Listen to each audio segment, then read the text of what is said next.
함께 말씀 보겠습니다. 오늘 우리에게 주시는 말씀은 전도서 7장 15절에서 22절까지의 말씀입니다. 전도서 7장 15절에서 22절까지의 말씀, 한 절씩 말씀을 교독하며 보겠습니다. 헛된 세월을 사는 동안에 나는 두 가지를 다 보았다. 의롭게 살다가 망하는 의인이 있는가 하면 악한 채로 오래 사는 악인도 있더라.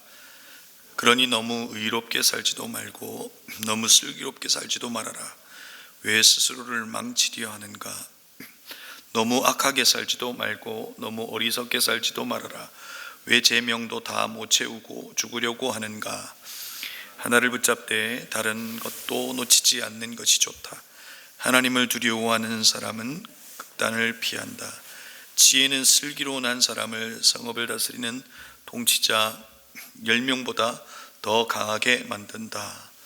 좋은 일만 하고 잘못을 전혀 저지르지 않는 의인은 이 세상에도 하나도 없다. 남들이 하는 말에 마음을 쓰지 말아라. 자칫하다가는 내 종이 너를 욕하는 것까지 듣게 된다. 너 또한 남을 욕한 일이 많다는 것을 너 스스로 잘 알고 있다. 군대를 입대하기 전에 많은 분들이 저에게 해주신 말씀이 있습니다. 아마도 군대를 다녀오신 분들은 제가 하는 이 말에 공감을 하실 텐데요. 이런 말이죠. 승재야, 군대에서도 너무 잘하려고 하지 말고 너무 못하지도 말고 중간에 서 있으면 된다 하는 말이었습니다. 사실 그 말을 할 때는 그 말의 의미를 잘 몰랐는데 가서 보니 그럴 수도 있겠구나 하는 생각을 하긴 했습니다. 여러분은 이 말에 어떻게 생각하십니까?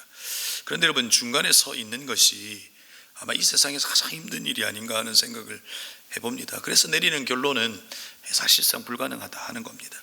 아이들에게도 묻습니다. 얘들아, 너희들은 어떻게 살았으면 좋겠냐라고 물으면 이렇게 말하는 경우가 많습니다. 평범하게 살고 싶습니다. 평범한 가정을 이루며 평범하게 살고 싶다라고 이야기합니다. 그런데 여러분, 그 인생을 살아본 우리는 어떻습니까? 잘 사는 것보다, 못 사는 것보다 평범하게 사는 것이 얼마나 어려운지를 우리는 압니다. 그런데 여러분, 오늘 성경은 우리에게 마치 그 중간 지점을 이야기해 주는 것처럼 그렇게 가르치고 있는 것 같습니다. 16절에 보면 그러니 너무 의롭게 살지도 말고 너무 슬기롭게 살지도 말아라. 여러분, 전도자의 가르침이 무엇일까요? 헛되다라고 시작된 이 전도서가 이제는 우리에게 이 중도, 중용을 가르치고 있는 걸까요? 분명히 전도서 1장부터 6장까지는 인생은 헛되다라고 이야기했고, 이제 7장부터 12장까지는 이 헛된 세상 속에서 어떻게 하면 지혜롭게 살아갈 수 있는가를 가르치고 있는데, 그 방법이 어느 한쪽도 치우치지 않는 바로 그 중도의 삶을 사는 것이 지혜로운 삶이다, 이것을 우리에게 가르치고 있는 것일까요? 오늘 말씀은 그 어제 보았던 7장 14절의 말씀으로부터 사실상 시작됩니다. 14절의 말씀에 보면, 개역개정으로 보면 형통한 날에는 기뻐하고 곤고한 날에는 되돌아보아라 라고 하는 말로 시작됩니다. 여러분, 이 되돌아보다 라고 하는 말의 의미가 뭡니까? 고민해 보라는 겁니다. 생각해 보라는 겁니다. 깊이 고민하고 생각해 보라는 겁니다. 공고한 때, 어려움을 겪는 때 생각해 보고 또 생각해 보라는 겁니다. 여러분, 그 깊은 생각 가운데 깨달은 바를 사실상 15절에서 이야기하고 있는 겁니다. 15절에서 이렇게 말하지요. 헛된 세월을 사는 동안에 나는 두 가지를 보았다. 의롭게 살다가 망하는 의인이 있는가 하면 악한 채로 오래 사는 악인도 있더라. 여러분, 무엇을 이야기하고 있는 겁니까? 곰곰이 생각해 보니 바로 이와 같은 삶이 우리의 현실 속에 있더라는 겁니다. 여러분, 우리가 알고 있는 지혜는 무엇입니까? 의로운 사람은 잘 살아야 되고요, 악인은 망해야 합니다. 그렇지 않습니까? 그런데 여러분, 우리가 살아가는 삶의 현실은 어떠하냐 하는 것입니다. 우리가 마주하는 현실은 그렇지 않더라는 겁니다. 오히려 악인이 더 잘 사는 것을 보게 됩니다. 저는 지금도 잊을 수 없는 한 분의 기도가 있습니다. 그분은 늘 한 분을 위해서 기도했습니다. 자기를 괴롭히는 피는 한 집안의 어른을 위해서 기도했습니다. 하나님, 정말 저분이 예수 믿게 해달라고 기도했습니다. 늘 자기의 집에 오면 재산을 자랑하고 자녀를 자랑하고 막 그렇게 기도한 겁니다. 그런데 기도하는 시간 속을 한참을 보내다가 그분이 이제 예수를 믿은 겁니다. 근데 예수를 믿고 보니 자기의 마음에 어떤 마음이 있는 겁니까? 기뻐할 줄 알았답니다. 너무나 좋아할 줄 알았답니다. 그런데 저분은 정말 나쁘게 저렇게 살아가는데 이제 예수 믿어 천국까지 가나 하는 생각이 들더랍니다. 자기가 기도해놓고. 여러분, 우리는 바로 이런 현실 속에 살아갑니다. 악인과 그 다음에 의인은 공존하지만 오히려 의인이 잘 되어야 하고 악인은 망해야 하지만 우리가 알고 있는 그 지혜와 달리 악인이 오히려 더 잘 사는 경우도 있더라는 것입니다. 그래서 우리는 자주 하는 내뱉는 말이 무엇입니까? 귀신은 뭐하냐, 저런 사람 안 잡아가고 라고 말합니다. 그리고 믿는 우리에게는 어떤 고백이 터져 나옵니까? 하나님은 살아계시는가? 하나님은 정의롭고 바르신 분이신데 하나님의 선은 도대체 어디에 있는가? 라고 하는 것이 믿는 우리에게로부터도 나오는 고백이라는 겁니다. 15절에서 현실을 이야기하고 16절을 시작하면서 그런 세상 속에 살기 때문에 중도의 삶을 살아라 하는 것을 이야기하고 있는 것 같지만 오늘 16절의 시작이 그러니 라고 시작합니다. 그러니 너무 의롭게도 살지도 말고 너무 슬기롭게 살지도 말아라 라고 말합니다. 반복적으로 이야기하면서 너무라고 하는 부사를 쓰면서 사실은 이야기하고 있는 겁니다. 무엇을 이야기하고 있는 겁니까? 극단으로 치우치지 말라는 겁니다. 너무 의로워, 나는 지혜로워 라고 하며 살지 말라는 겁니다. 여러분, 극단으로 치우치면 우리에게 나타나는 현상이 있습니다. 한쪽으로 치우치면 나타나는 현상이 있습니다. 사람이 보이지 않습니다. 하나님이 보이지 않더라는 것입니다. 여러분, 우리도 가끔 겪는 일 아닙니까? 빨간색이냐 파란색이냐 사람을 색깔로 가르기도 합니다. 어디에 사느냐 지역으로 사람을 가르기도 합니다. 그렇게 극단으로 치우치면 사람이 보이지 않고 하나님이 보이지 않더라는 겁니다. 그러지 말라는 겁니다. 내가 의롭고 내가 지혜롭다고 하는 생각은 타인에게 여백을 주지 않는 폭력이 될 수 있다라고 혹자는 이야기합니다.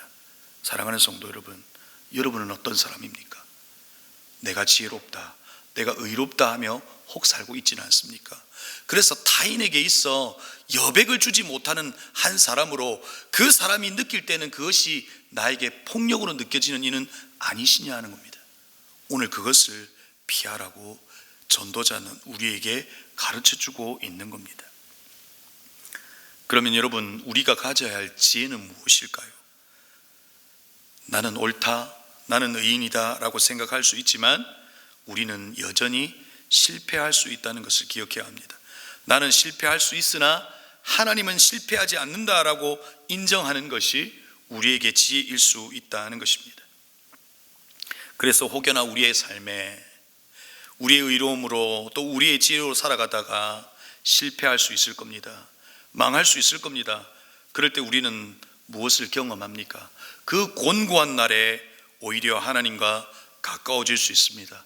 그 곤고한 날에 내 인생의 주인이 나로 살아가면서 타인을 생각하지 않았던 나를 통해, 그 곤고한 나를 통해 타인을 깊이 생각하는 시간이 될 수 있습니다. 나를 돌아보는 시간이 될 수 있다는 겁니다. 그 곤고한 날이 나를 더욱더 깊어지는 시간으로 만들 수 있다는 겁니다. 극단으로 가고 있는 나의 삶을 곰곰이 돌아보라고 우리에게 지혜자는 알려주고 있습니다. 17절에도 이어서 말합니다. 너무 악하게도 살지도 말고 너무 어리석게도 살지도 말아라. 계속해서 한쪽으로 치우치지 말아라 라고 말합니다. 세상도 우리에게 삶의 균형을 이야기합니다. 신앙과 삶의 균형, 누리는 것과 절제의 균형을 요구합니다. 하지만 균형을 잡기는 너무 어렵습니다. 그래서 균형을 잡기 위해 양쪽의 무게를 같이 맞추는 것보다 사실상 더 중요한 것은 무엇입니까? 바로 중심을 잡는 것이 더 중요합니다. 여러분, 우리에게 있어 중심은 무엇입니까? 전도서에서 말하고 있는 것처럼 이 땅에 쉽게 사라지는 것들이 우리의 인생의 중심이 될 수 없습니다. 오늘 우리에게 만족을 주고 오늘 우리에게 기쁨을 주는 그것이 우리의 삶의 중심이 될 수 없다는 겁니다. 우리가 그토록 누리고 싶어하는 그 어떤 것이 우리의 삶의 중심이 될 수 없다는 겁니다. 그러면 여러분, 우리의 삶에 무엇이 중심이 될 수 있을까요? 쉬 사라져버리는 이 세상이 중심이라고 말하는 것들이 우리의 삶의 중심이 아니라 영원한 것이 우리의 삶의 중심이 될 수 있습니다. 여러분, 영원한 것이 무엇입니까? 이사야 40장 8절에 풀은 마르고 꽃은 시드나 우리 하나님의 말씀은 영원히 서리라. 여러분, 무엇이 중심이 되어야 하는 겁니까? 누군가의 말이 아니라, 내 의가 아니라, 내 지혜가 아니라 하나님의 말씀이 우리의 중심이 될 때 우리는 균형을 잡을 수 있습니다. 사랑하는 성도 여러분, 하나님의 말씀이 여러분의 삶의 기준이 되고 중심이 되기를 주의 이름으로 축복합니다. 하나님의 말씀이 우리의 중심이 될 때 삶의 균형은 자연스러움이 될 수 있습니다. 또 어떤 것이 우리에게 영원한 것입니까? 히브리서 13장 8절에 예수 그리스도는 어제나 오늘이라 영원토록 동일하시다라고 되어 있습니다. 예수 그리스도가 우리의 삶의 중심이 되는 겁니다. 어떤 이데올로기가, 우리의 어떤 탁월한 생각이 우리의 중심이 아니라 예수 그리스도가 우리의 삶의 중심이 될 때 우리는 좌로나 우로나 치우치지 않고 균형을 잡으며 살아갈 수 있습니다. 이것이 오늘 지혜자가 말하는 치우치지 말라라고 할 때 우리가 잡을 수 있는 그 중심은 바로 영원하신 예수 그리스도가 우리의 삶의 기준이 되는 겁니다. 예수 그리스도가 여러분의 삶의 기준이 되시고 중심이 되기를 주님의 이름으로 축복합니다. 그러면 삶은 단순해집니다. 그러면 삶은 균형 잡힌 삶을 살아갈 수 있습니다. 예수 그리스도, 그분이 우리의 중심이어야 합니다. 사실상 양극단으로 치우치지 않는 삶의 결론을 18절의 말미에서 주고 있습니다. 하나님을 두려워하는 사람은 극단을 피한다. 양극단으로 치우치지 않는 그 방법, 그 삶의 그 결론을 이야기해 주고 있는데 그게 뭐냐면 하나님을 두려워하는 것이다 라고 이야기하고 있는 겁니다. 하나님을 경외하면 극단을 피할 수 있다는 것입니다. 여러분, 무슨 말입니까? 나는 모든 것을 가졌다라고 하는 생각하는 사람에게 하나님을 경외한다는 것은 무엇입니까? 모든 것이 나에게로부터 온 것이 아니라 하나님에게로부터 온 것임을 인정하는 것입니다. 그럴 때 나는 모든 것을 가졌다라고 생각하는 것에서 출발하는 그 극단에서 우리는 벗어날 수 있습니다. 우리가 당연하다, 내게 있는 모든 것은 당연하다라고 생각하는 곳에는 감사가 없습니다. 그러나 이 모든 것이 하나님께서 주셨다라고 하는 것에는 감사가 있고 균형이 있을 수 있다는 겁니다. 바로 그 사람이 하나님을 경외하는 사람입니다. 모든 것이 옳다, 내 생각이 옳다라고 생각하는 이 사람에게는 하나님을 경외한다는 것은 어떤 것일까요? 내 생각이 옳지 않을 수 있다는 겁니다. 내 생각이 옳지 않을 수 있다를 인정하는 것이 지혜일 수 있다는 겁니다. 내 생각이 옳지 않을 수 있고 타인의 생각이 옳을 수 있다라고 하는 그 생각 속에서 우리는 극단을 피할 수 있다는 겁니다. 사랑하는 성도 여러분, 여러분의 삶에도 그 극단에서 벗어나 여러분이 하나님을 경외함으로 나를 인정하고 하나님을 인정하는 그런 삶이 우리 안에 있기를 바랍니다. 그럴 때 삶의 여백이 있고 삶의 여유가 있고 삶의 균형이 있기에 여러분이 마치 사람이 깃드는 둥지처럼 여러분 곁에 늘 사람들이 여러분에게 들려주는 그 이야기에 귀를 기울일 겁니다. 그것이 지혜자의 삶일 수 있다는 겁니다. 계속해서 이어서 우리 19절, 20절 이어서 이야기하겠습니다. 여러분, 오늘 전도서의 말씀이 사실상 어떤 한 스토리의 맥락 속에서 이야기하고 있지 않기에 한 절 한 절 좀 살펴볼 필요가 있습니다. 여러분, 19절은 개역 개정으로 보면 좀 확실하게 드러나는데 지혜와 자와 권력자를 비교합니다. 여러분, 이 땅을 살아갈 때 지혜자는 잘 보이지 않습니다. 그러지 않습니까? 그런데 여러분, 권력자는 드러납니다. 여러분, TV에서 드러나는 사람들이 어떤 사람들입니까? 지혜자입니까? 권력자입니까? 권력자들입니다. 그러나 권력자는 드러나지만 위기의 때에 권력자의 힘이 필요한 것이 아니라 지혜자의 지혜가 필요합니다. 그 지혜가 10명의 권력자보다 낫다라고 19절에서 이야기합니다. 저와 여러분이 이 땅을 다스리는 통치자는 분명히 아니지만 여러분이 다스리시는 가정 가운데 여러분은 권력자가 아니라 지혜자가 될 수 있기를 바랍니다. 그럴 때 여러분의 가정은 생명을 얻고 살아나게 될 거라는 겁니다. 그 지혜를 오늘 전도자가 우리에게 가르쳐 주고 있는 겁니다. 또 20절 말씀은 어떤 말씀입니까? 좋은 일만 하고 잘못을 전혀 저지르지 않는 의인은 이 세상에 하나도 없다. 여러분, 오늘 우리는 꽤 괜찮은 삶을 지금은 살 수 있지만 그러지 않을 수 있다는 겁니다. 우리에게는 죄의 가능성이 늘 있고 오류의 가능성이 있는 우리의 인생일 수 있다는 겁니다. 그래서 혹여나 내가 죄를 지었다고 실수를 했다고 그것을 판단하지 말라는 겁니다. 그 사람에 대해서 판단하지 말라는 것입니다. 이것이 오늘 전도자가 우리에게 이야기해 주는 지혜다라고 하는 것을 이야기해 주고 있는 겁니다. 이어서 21절과 22절은 무엇을 이야기합니까? 남들이 하는 말에 마음을 쓰지 말아라. 자칫하다가는 내 종이 너를 욕하는 것까지 듣게 된다. 너 또한 남을 욕하는 일이 많다는 것을 너 스스로 잘 알고 있다. 우리는 내가 옳다라고 하는 생각의 중심 가운데 누군가를 판단합니다. 그래서 그것을 말합니다. 그러나 우리 또한 누군가가 나를 욕하는 것을 들을 수 있다는 겁니다. 그래서 그 사람을 판단하지 말고 인정할 수 있으면 좋겠다는 것을 오늘 지혜자가 우리에게 이야기해 주고 있는 겁니다. 사랑하는 성도 여러분, 오늘 말씀을 마무리하려고 합니다. 오늘 저와 여러분의 삶에 중간지대는 없습니다. 그러나 오늘 전도자가 우리에게 알려주는 지혜는 무엇입니까? 우리가 붙들어야 할 것이 무엇입니까? 우리는 영원한 것을 붙드는 겁니다. 우리의 삶의 기준은 하나님의 말씀이 되는 겁니다. 오늘 우리의 삶의 기준이 예수 그리스도가 되는 겁니다. 바로 영원하신 그분이 우리의 기준이 될 때 오늘 15절부터 22절까지 우매자가 범하는 그 잘못을 범하지 않을 수 있다는 겁니다.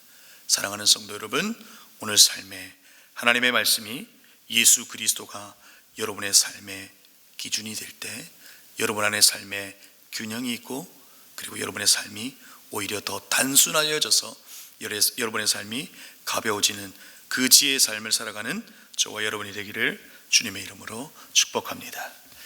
기도하겠습니다. 여러분 말씀을 기억하며 기도했으면 좋겠습니다. 여러분은 어떤 삶을 살아가고 있습니까? 삶의 균형이 있으십니까? 아니면 타인에 대하여 여러분은 여백을 가지고 있는 이이십니까? 아니면 나의 의로움과 나의 옳음을 주장하며 빈틈없는 그런 삶을 살고 계십니까? 그런데 여러분, 그 빈틈없는 것이 우리에게는 정말 악이 될 수도 있다는 것을 지혜자가 이야기해 주고 있는 겁니다. 그 양극단에 서지 말고 중심을 잘 잡고 살아라 라고 우리에게 알려주고 있는 겁니다. 하나님, 오늘 이 지혜자의 도전이 우리의 삶이 되게 하여 주셔서 영원한 하나님의 말씀과 예수 그리스도가 우리의 삶의 기준이 되게 해달라고 기도했으면 좋겠습니다. 두 번째로 기도할 것은, 여러분 사실상 우리는 대림절을 보내고 있습니다. 예수님의 오심을 우리 안에 정말 기대하는 마음으로, 우리 안에 감격으로, 기쁨으로 이 시간을 정말 기대하며 보내는 이 대림절 기간이 되게 해달라고 기도했으면 좋겠습니다. 그리고 오늘 목요일 가정을 위하여 기도하는 날입니다. 여러분의 가정을 두고 기도할 때 하나님 우리의 가정에 지혜가 있게 하시고, 우리의 가정에 화평이 있게 하시고, 우리의 가정이 하나님을 아는 기쁨이 있게 하시고, 우리의 가정의 중심이 예수 그리스도가 되어 주옵소서. 이 시간 가정을 위해서 함께 기도하시고 각자 가져오신 기도의 제목으로 함께 기도하시겠습니다. 기도하겠습니다.